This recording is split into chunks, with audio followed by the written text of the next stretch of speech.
दोस्तों, हम एक बहुत बड़ा भारत जोड़ो न्याय यात्रा 14 तारीख को शुरू करने वाले हैं और राहुल गांधी जी के नेतृत्व में ये भारत जोड़ो न्याय यात्रा मणिपुर इंफाल से शुरू होगी और नागालैंड, आसाम, अरुणाचल प्रदेश होते हुए ये देश के 15 राज्यों से जुड़ जाएगी। ऐसा गुजरते मुंबई तक हम पहुंच जाएंगे। 110 जिलों से होते हुए ये यात्रा 100 लोकसभा सीटें और 337 विधानसभा सीटें कवर करेगी। करीब 6,700 किलोमीटर दूरी तय करके ये यात्रा मुंबई में समाप्त होगी। जयराम रमेश जी ने यात्रा के बारे में विस्तार से हमारे पदाधिकारियों की मीटिंग ली है, सबको ये सारे चीज़ें बताए हैं, कहाँ किस वक्त हमारे मीटिंग्स होंगे और हम किस किस जगह पब्लिक मीटिंग करेंगे, इसका सारा विवरण वो देंगे और वो अपने जितने भी स्टेट से गुजरता है उनको भी बुला के उन्होंने मीटिंग ली है। भारत जोड़ो न्याय यात्रा देश के सामाजिक, आर्थिक और राजनीतिक तीनों विषयों देश के बुनियादी मुद्दों पर हम ये यात्रा निकाल रहे हैं। मई महीने से मणिपुर में जो मणिपुर में दुर्भाग्यपूर्ण घटना घटी और घटती रही, पर रात दिन मोदी जी कभी समंदर में वहाँ पर जाके या स्विमिंग करने का दिखाते हैं फोटो सेशन, कभी अभी कंस्ट्रक्शन हो रहा है मंदिरों का, वहाँ पर जाके वहाँ फोटो निकाल लेते हैं, कभी केरला में निकाल लेते हैं, कभी बम्बई में निकाल लेते हैं। हर जगह जाकर नए नए ये अपने वस्त्र पहन के हर जगह से फोटो रोज आप तो देखते रहे होंगे, आप भी तंग आए होंगे, भाई कितने बार इतनी सूरत देखना, फिर भी वो सूरत बताने का वो नहीं छोड़ते और आप लोग उसकी पिक्चर पकड़ना भी नहीं छोड़ते। तो ऐसा आज लोगों को ये हो गया कि भाई क्या है, कोई एक भगवान का दर्शन के जैसा रोज उठते ही उन्हीं का, लेकिन ये महापुरुष मणिपुर क्यों नहीं गए, जहां लोग मर रहे हैं, जहां महिलाओं को रेप किया जा रहा है, जहां लोग ठंडी में मर रहे हैं, वहां उनकी हाल चाल पूछने के लिए वो जा रहे नहीं। क्यों? क्या वो देश का हिस्सा नहीं है? आप लक्षद्वीप में जाके पानी में ठहरते हो, क्या आप मणिपुर जाकर लोगों को समझा नहीं सकते?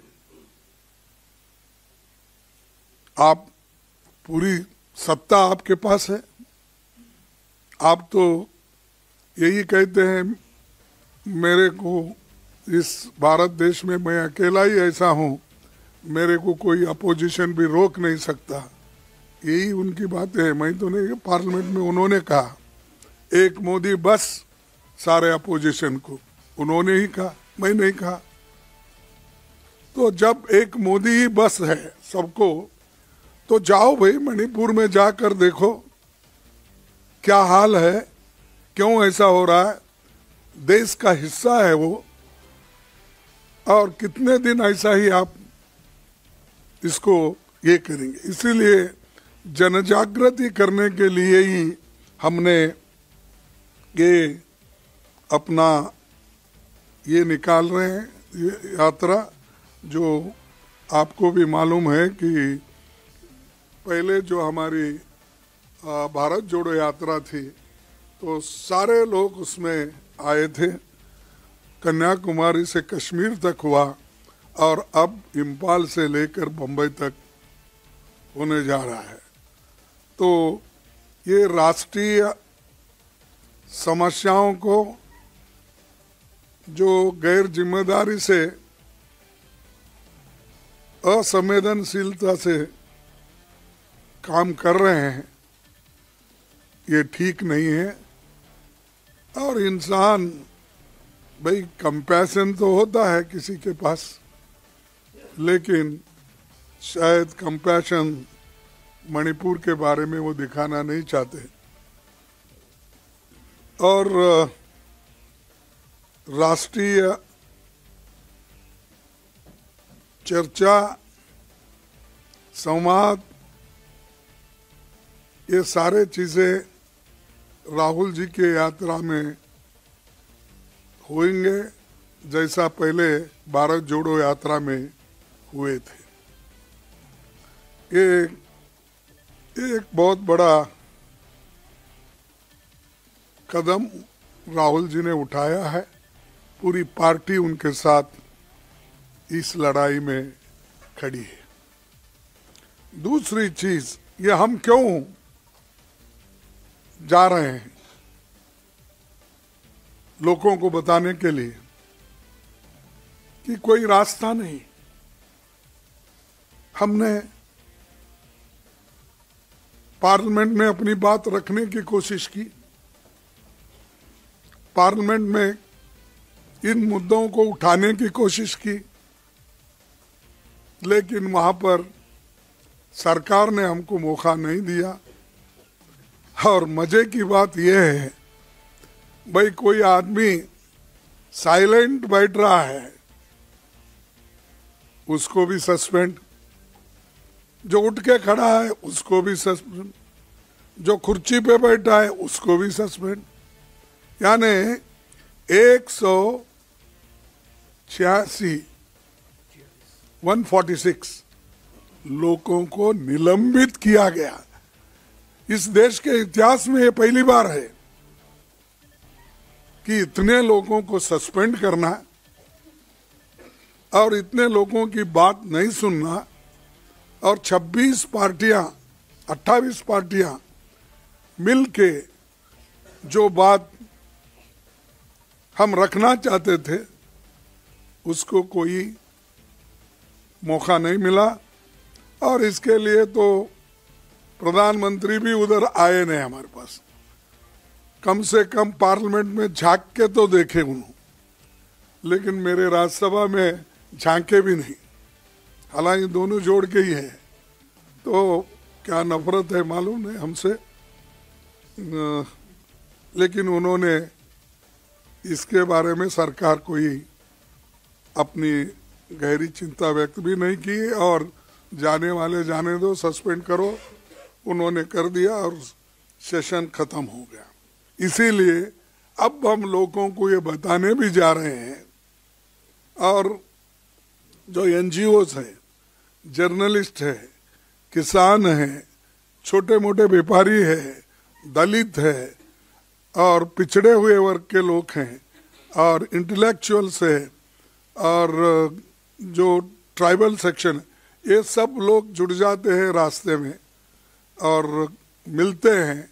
एक एक पॉइंट पे हमारी जो स्पीच होगी, जो बात होगी, वहाँ भी हम बताएंगे और लोगों की तकलीफ भी सुनेंगे, क्योंकि सिर्फ ये हमारी बात कहने के लिए नहीं, दूसरों की बात सुनने के लिए भी ये प्लेटफॉर्म यूज किया जाएगा। और ये जो है हमने शुरू किया है, एक बहुत अच्छी बात है। और आपका भी कोऑपरेशन ज़रूरी है। आपके बगैर तो आप हमारे लिए ऑक्सीजन है, क्योंकि आप ज़्यादा अगर सपोर्ट नहीं करेंगे हम आहिस्ता आहिस्ता ख़त्म हो जाएंगे। इसीलिए मैं चाहता हूँ कि आपकी भी जो सपोर्ट है, ऑक्सीजन है, वो देते रहेंगे। और डेमोक्रेसी को जिंदा रखने के लिए, संविधान को जिंदा रखने के लिए ये ज़रूरी है। और संविधान ठीक है तो आपका भी फ्रीडम ऑफ स्पीच, एक्सप्रेशन, ये सब टीवी गीवी चलेगा, लिखना पढ़ना चलेगा। नहीं तो आपको भी आहिस्ता आहिस्ता से मुंह बंद कर देंगे। फिर बाद में सिर्फ मुंह बंद करके सिर्फ लिखना पड़ेगा, वो भी फिर बाद में हाथ भी आपको बंद करवाएंगे, पेन भी।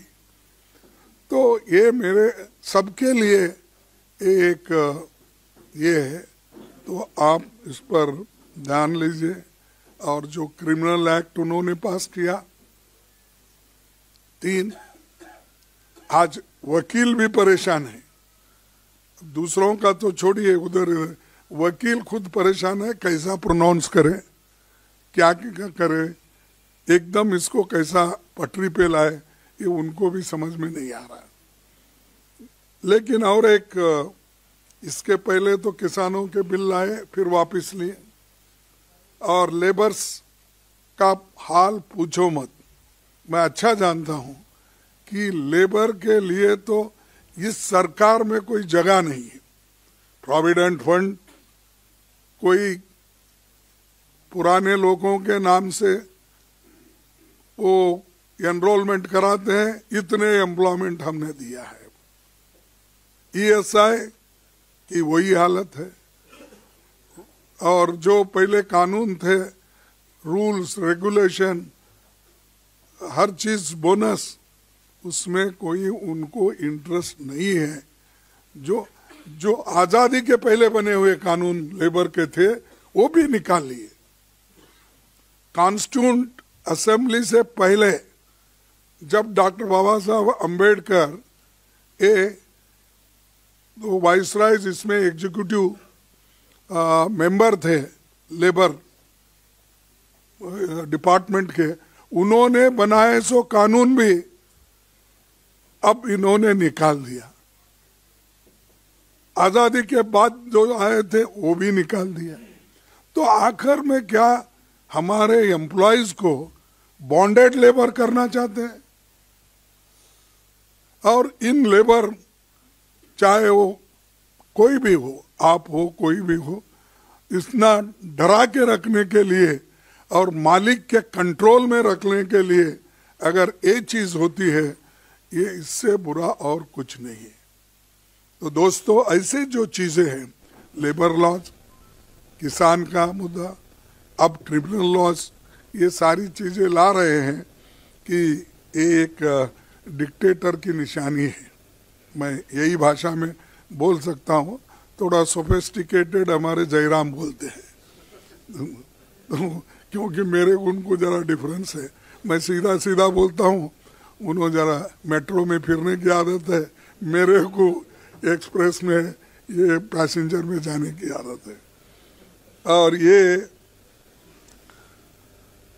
जो चीजें हमने आज आपके सामने रख रहे हैं, और यात्रा के माध्यम से अभी मैं कहा सामाजिक, आर्थिक और राजनीतिक जनता के मूल सवालों जैसे महंगाई, बेरोजगारी, किसानों के मुद्दे, मजदूरों की बुरी हालत, अमीर गरीब की बढ़ती खाई और जातिगत जनगणना आदि पर जनजागरण करने का भी ये मौका है और हम सबसे ये बात करेंगे।